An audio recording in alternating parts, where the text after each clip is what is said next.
Trump is doing what he was elected to do. Is he, though? Welcome to Law and Society. Please subscribe. I've heard this a lot, whether on my YouTube channel or on the news or from ardent supporters and enablers, that he is doing what he was elected to do. And for all of you, and even everybody in general, I have some questions about that. Are you saying that his supporters elected him to build a police force that is the 13th largest police force in the world, that racially profiles people, violates our constitutional rights, and kills protesters in broad daylight? And white protesters, white U.S. citizen protesters, is that what you voted for? Those who elected him wanted him to tariff the world and increase the cost of living? I clearly remember Donald said that he would bring down the cost of living on day one. We're over a year in, and daily necessities cost more today than they did when Biden was president. Did you, his voters, elect him to deregulate the EPA rules that keep our air and water safe and clean? And if you did, why? You come from an ideology, from a party ideology that you want to have more children. And if you want to have more children, why would you want to leave them with a poisoned atmosphere, with unclean water and unsafe air quality? Like, that makes absolutely no sense. Did you elect him to make healthcare cuts that would take away basic healthcare from rural and other cash-strapped areas in the country? And voted for him so he can kidnap and detain children in unsanitary conditions and without adequate food or medical needs? Did you vote for Trump to kidnap and detain your fellow Americans? And if so, why? Like, Donald Trump entered this arena talking about national security, immigration reform, and immigration law enforcement.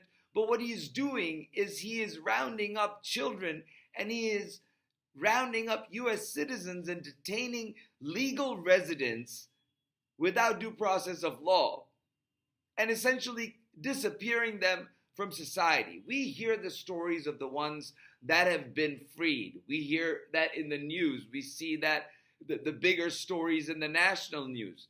But we don't hear about the thousands of others who are still detained. And why is there this animosity towards your fellow Americans if you say yes to that question?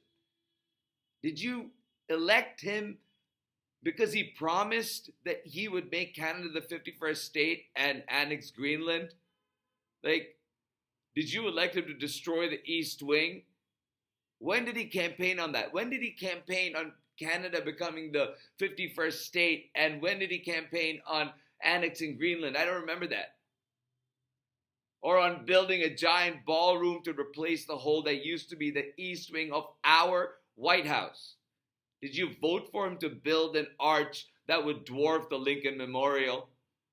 Did you vote for him to close down the Kennedy Center, or pave over the Rose Garden, or renovate the Lincoln bathroom?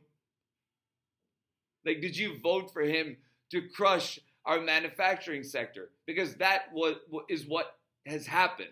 Because Donald Trump stopped the subsidies and incentives for the renewable energy technology manufacturing sector that Biden empowered and pushed forward, he stopped all manufacturing.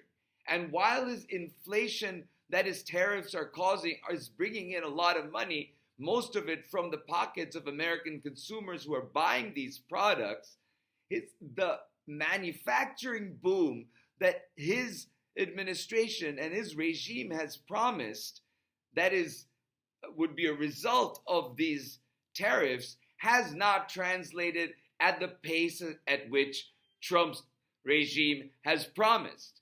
And so I distinctly remember him talking about and promising a manufacturing boom, but the opposite has happened is happening and will continue happening for quite a while, and there's really no surety that manufacturing will be brought back to the United States to the level that Donald Trump claims because of his tariffs. And this is how great civilizations fall. When the public becomes apathetic and lets fraudsters get into power, who then use that power to steal wealth and resources from the masses. When social uprisings and protests are met with deadly force and false narratives from the regime defend and justify such force. When the ruling regime doesn't care about the needs of the many and concentrates on the enrichment of a few.